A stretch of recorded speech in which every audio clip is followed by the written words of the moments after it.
Hello दोस्तों, मेरा नाम है राहुल शर्मा। मेरे यूट्यूब चैनल में आप सभी का स्वागत है। मैं आपको सुनाने जा रहा हूँ राजू बलियाटी की लिखित एक संबोधन कला जिसका नाम है भाषण की प्रस्तुति।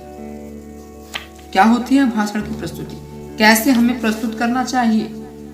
मंच पर जाने से पहले एक बार पूरे मंच व श्रोताओं के समक्ष ठीक से अपनी उपस्थिति दर्ज कराएं। साथ ही एक एक चीज कहाँ रखी है इसको ध्यान से देखने की कोशिश करें।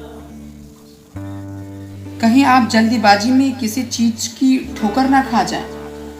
मंच पर पहुंचते ही सभी का एक बार अभिवादन करें और मंचासीन सभी अतिथियों का उल्लेख करें। पर सूची लंबी होने पर श्रोताओं का समय बचाने के लिए एक साथ सभी का अभिनंदन कर सकते हैं। भाषण की शुरुआत सादे व सटीक शब्दों से ही करें। किसी प्रकार की घबराहट प्रदर्शित न होने दें। अपने मस्तिष्क को कभी भी विषयांतर न होने दें। साथ ही श्रोताओं के हाव भाव को अपनी जेहन में सदा बैठाए रखें। जैसे माहौल बोरियत होना शुरू हो, आप बीच बीच में सीधे श्रोताओं से अपने को जोड़ सकते हैं। यकीन माने श्रोताओं का विश्वास आप पर बढ़ता चला जाएगा। अपने दिए गए विषय वस्तु को आप दिल की गहराइयों से व्यक्त करने की कोशिश करें। श्रोता सीधे आपसे जुड़ा हुआ महसूस करेगा। वो आपकी बातों को मानने लगेगा। इस दौर को आप और आगे बढ़ा सकते हैं।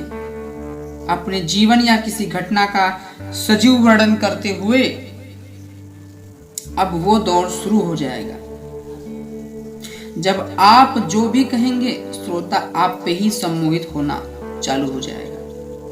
बीच बीच में आप अपने शब्दों व भाषा का चयन इस रूप में रखें जो इस क्षेत्र से जुड़ी हो। आपको श्रोता सर आंखों पर बैठा लेंगे। अपने आवाज में उतार चढ़ाव एक लय में रखें। किस बात पर कितना बल देना है, इस कला को आप जितना प्रयोग करेंगे उतना ही आप एक अच्छे सफल भाषण देने में सफलता हासिल करेंगे। भाषण देते वक्त आप माइक को ज्यादा नजदीक या ज्यादा दूर रखने की कोशिश न करें। एक आदर्श दूरी बनाकर रखें। अब तो लॉकर माइक आ रहे हैं जिससे आप मंच पर चहल कदमी भी कर सकते हैं। माइक एक आदर्श पूरी तरह पर नहीं रहेगा तो आपकी सांस की आवाज या जोर से बोलने की आवाज भी उसमें कैद हो जाएगी। भाषण प्रस्तुति के समय आप इस बात का जरूर ध्यान रखें कि आपकी कोई आदत आपको हंसी का पात्र न बना दे। जैसे कुछ वक्ता अपना वजन बार बार एक पैर से दूसरे पैर पर डालते रहते हैं। कुछ लोग अपना हाथ एक पॉकेट से दूसरे पॉकेट में डालते रहते हैं। कई बार वक्ता अपनी बातों को निकालने के लिए हाथों का प्रयोग कुछ ज्यादा ही कर देते हैं। ऐसी कोई भी हरकत श्रोताओं का ध्यान आपके भाषण से भटका सकती है। भाषण प्रस्तुति के समय आप एक और बात ध्यान दे सकते हैं। अपना ध्यान मंच पर विराजमान दिग्गजों के ऊपर न रखकर अपने को पूरी तरह से अपने भाषण पर केंद्रित रखें। क्योंकि जैसे ही आपका ध्यान उनकी तरफ जाएगा, आपके मन में डर बैठ जाएगा जो आपको अपनी बातों को मजबूती से रखने में बाधा उत्पन्न कर सकता है। आपको ऐसा लगेगा कि हम कुछ बोल रहे हैं, कहीं वो उसमें कुछ गलती तो नहीं है क्योंकि मेरे सामने दिग्गज बैठे हैं। अगला, आपका ध्यान समय पर होना चाहिए। कितना समय आपको आवंटित किया गया है? पूरी कोशिश करें कि आप भाषण को उसी समय अंतराल के भीतर खत्म कर दें जितना समय आपको मिला है। कई बार देखने में आता है कि वक्ता माइक छोड़ने को तैयार ही नहीं होता।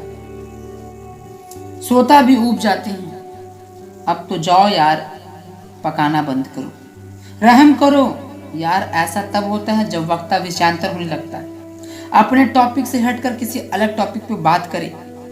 हमें अपने विद्यालय की एक घटना याद आ रही है। विद्यालय के एक हिंदी विषय के शिक्षक को 10 मिनट का समय दिया गया था। अपनी एक बात को रखने के लिए उन्होंने तो करते करते करीब 50 मिनट बोल डाले।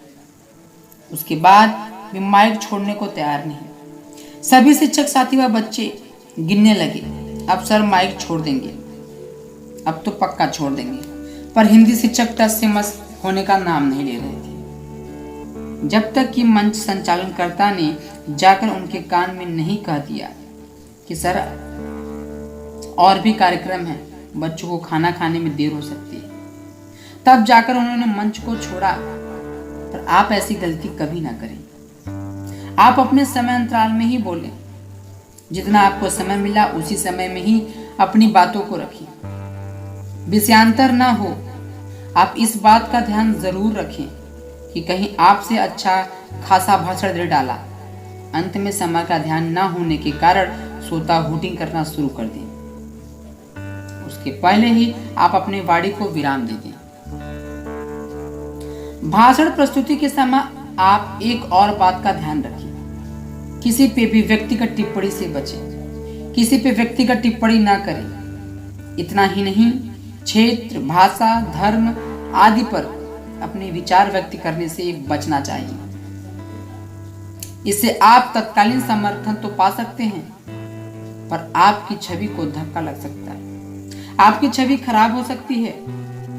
आपकी पूरी कोशिश होनी चाहिए अपनी बातों में सकारात्मक व सत्यता का पटु हो, तभी आपकी बातों का असर श्रोताओं पर होगा।